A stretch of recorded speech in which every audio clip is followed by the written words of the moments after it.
I'm Ty with Paper Orca, and I want to show you the easiest way to upload your paper assignments into your LMS.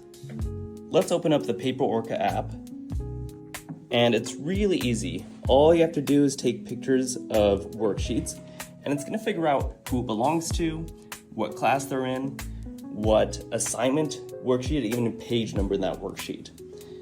So here it's uploading, and it takes about 10 seconds to process it, figure all those things out.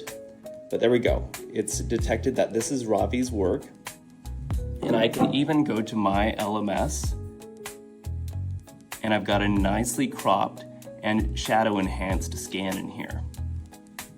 Okay, let's make some edits. I am going to ask Ravi to add something else. Let's just put a star and a heart in there. And let's get that new version in, and I'm actually going to scan two at once.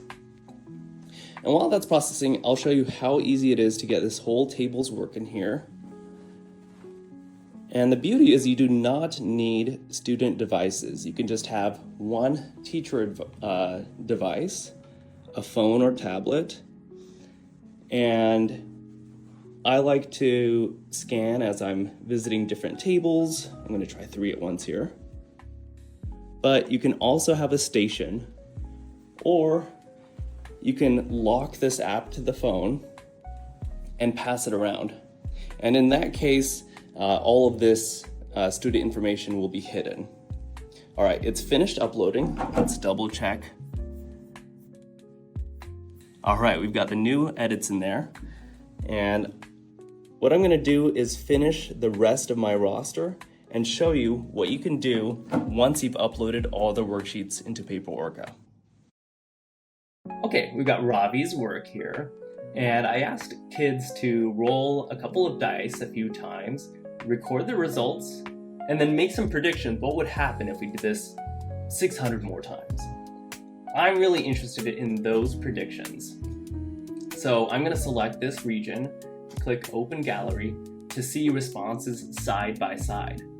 And if I want to get an even more compact view, I can adjust this, and I can get 3 columns going, and I can scroll both horizontally and vertically.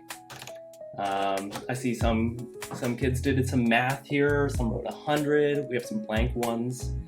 And I can see their predictions for the most common 2 dice sums. If you have a really trusting learning environment and you've prepped kids, this could even be a great thing that you can display to the class so everyone can see what everyone else wrote.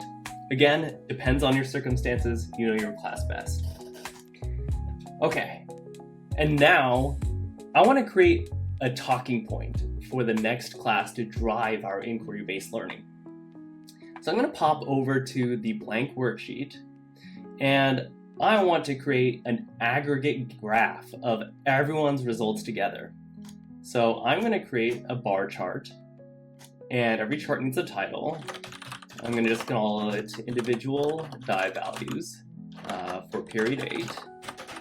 And then we need to give some directions on how to detect the categories, so the x-axis in a bar chart from this image.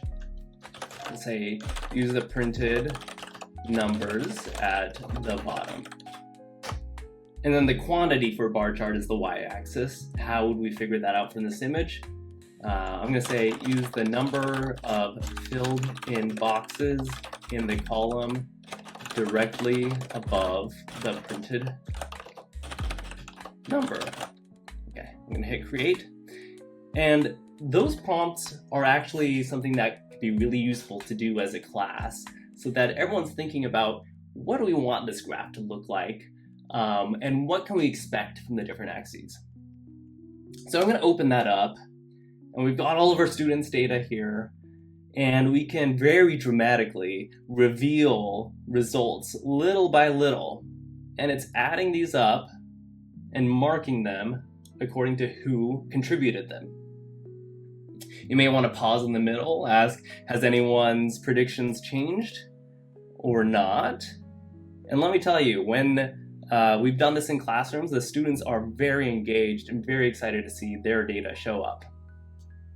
Okay, we've got some random looking results here for the individual dice. Maybe we talk about trying the experiment again to see how it goes. But first, let's look at our 2 dice results.